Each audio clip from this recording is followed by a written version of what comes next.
दोस्तों अब वो दिन गए जब भारत को एक एक चीज के लिए दूसरे देशों के सामने हाथ फैलाने पड़ते थे। जब भारत के पास कामयाबी के सपने तो बहुत थे, लेकिन उन सपनों को कामयाब बनाने के लिए स्किल्ड लेबर की कमी थी, आधुनिक तकनीकों की कमी थी, साधनों की कमी थी। लेकिन अब ना तो भारत के पास काम करने वालों की कमी है और ना ही साधनों की। तभी तो भारत ने बना डाला है ऐसा रॉकेट इंजन जिसके बारे में कभी और किसी ने भी सोचा नहीं था। दुनिया में किसी ने कल्पना नहीं किया था कि एक रॉकेट इंजन को कुछ इस तरह से भी बनाया जा सकता है। जिस भारत को अपने बनाए हुए रॉकेट को लॉन्च करने के लिए रूस, अमेरिका और जर्मनी जैसे देशों से मदद लेनी पड़ती थी, रॉकेट को बनाने में इतने साल लग जाते थे कि रॉकेट की तकनीक ही पुरानी हो जाती थी, वो भारत देश आज पूरी दुनिया को सिखा रहा है कि रॉकेट कैसे उड़ाया जाता है। भारत तकनीकों के मामले में सिर्फ आंखें खोलना चाहता था, लेकिन दुनिया की तो आंखें फटी की फटी रह गई। अमेरिका जैसे एडवांस और ताकतवर देश भी आज यह सोचने पर मजबूर हो गए हैं कि आखिर भारत ने ऐसा इंजन बनाया कैसे, वो भी बिना किसी देश के मदद लिए। दोस्तों आज की इस वीडियो में हम आपको दिखाएंगे भारत द्वारा बनाया हुआ ऐसा रॉकेट इंजन जो पूरी दुनिया में चल रही आधुनिक तकनीकों को हासिल करने के जंग में सबसे बड़ा हथियार बनकर खड़ा हो गया है। दोस्तों एक दशक पहले तक भारत में स्पेस टेक्नोलॉजी और एक्सप्लोरेशन के मामले में सिर्फ इसरो ही थी जो अकेले ही भारत को स्पेस तक पहुंचाने के लिए कड़ी मेहनत करती थी। लेकिन अब भारत में कुल ऐसे 47 स्टार्टअप कंपनियों ने कदम रख लिया है जो लगातार स्पेस टेक्नोलॉजी और ट्रैवल पर दिन रात काम कर रहे हैं। 2012 तक भी सिर्फ एक ही स्टार्टअप कंपनी ने इस क्षेत्र में कदम रखा था, लेकिन आज 46 नई स्टार्टअप स्पेस, ट्रैवल और टेक्नोलॉजी पर काम कर रही हैं। लेकिन इनमें से 2 स्टार्टअप काफ़ी तेज़ी से इस क्षेत्र में आगे बढ़ रहे हैं, स्काईरूट एरोस्पेस और अग्निकुल कॉस्मोस। लेकिन अग्निकुल कॉस्मोस ने कुछ नया ही कारनामा करके दिखाया है जिसने इस कंपनी और भारत को भी स्पेस का सबसे बड़ा खिलाड़ी बना दिया है।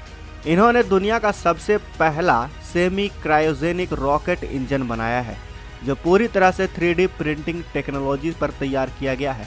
साथ ही यह दुनिया का इकलौता 3D printing semi cryogenic rocket engine है। इस सिंगल पीस रॉकेट इंजन का नाम है अग्निलेट। दोस्तों सबसे ज़रूरी बात यह है कि इस अग्निलेट इंजन को बनाने के लिए किसी आम मटेरियल का इस्तेमाल नहीं किया गया है, बल्कि इसके मैन्युफैक्चरिंग के लिए एक ख़ास तरह के मटेरियल का इस्तेमाल किया गया है जिसका नाम है इनकोलोन अलॉय 718। यह आसानी से -252 डिग्री सेल्सियस से लेकर 704 डिग्री सेल्सियस का तापमान झेल सकता है।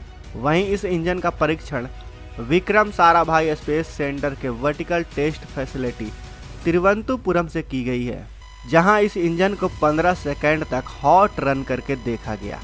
दोस्तों हॉट रन टेस्टिंग का मतलब यह होता है कि इस रॉकेट इंजन को पूरे फ्यूल और क्षमता के साथ परीक्षण करना, ताकि इस बात का पता चल सके कि इंजन मजबूत और स्थिर है या नहीं। अग्निलेट इंजन स्पेस के मामले में भारत की सबसे बड़ी उपलब्धि है। दरअसल दोस्तों एक रॉकेट को लॉन्च करने के लिए इंजन उसका सबसे ज़रूरी हिस्सा होता है। आप यह समझ लीजिए कि रॉकेट इंजन ही एक रॉकेट का दिल होता है, और अगर दिल सही ढंग से काम नहीं करेगा तो रॉकेट चाहे जितना भी मजबूत क्यों ना हो फिर भी वो किसी काम का नहीं होगा। इसीलिए उसके अंदर बहुत से सब पार्ट्स होते हैं जो इसे एक इंजन बनाते हैं, जो हजारों छोटे छोटे पार्ट्स को असेंबल करके पूरा किया जाता है।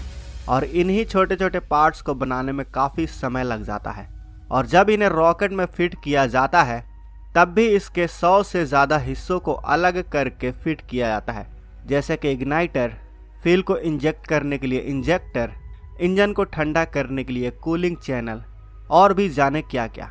लेकिन वही अग्निलेट इंजन में इन सभी कंपोनेंट्स को एक ही हार्डवेयर में कंबाइन कर दिया गया है, जिससे इसमें लगने वाली लागत, इसे बनाने वाला टाइम और इसको असेंबल करने वाला टाइम भी काफ़ी कम हो गया है। पहले तो भारत को एक रॉकेट इंजन बनाने में कई साल लग जाते थे, वो भी तब जब इन इंजन के पार्ट को रूस, फ्रांस जैसे देशों से मंगवाने पड़ते थे, जिसमें काफ़ी पैसा लगता था। लेकिन अब भारत अपना इंजन खुद बना सकता है। इतना ही नहीं, अग्निकुल कॉस्मोस तो पूरा का पूरा रॉकेट ही सिर्फ 2 हफ्तों के अंदर ही बनाकर तैयार कर सकता है। इस तकनीक को हासिल करने के बाद पूरे भारत और भारतवासियों को गर्व हो रहा है। दोस्तों क्या आपको भी भारत के इस सफलता पर गर्व हो रहा है? आपको भविष्य के भारत से और क्या क्या उम्मीदें हैं? आप इस टेक्नोलॉजी के बारे में क्या सोचते हैं, हमें कमेंट बॉक्स में अवश्य बताइए। इस वीडियो को ज़्यादा से ज़्यादा शेयर और लाइक करें। साथ ही अगर आपने अभी तक इस चैनल को सब्सक्राइब नहीं किया है तो इस चैनल को सब्सक्राइब कर लें, ताकि हमारी आने वाली वीडियो को आप मिस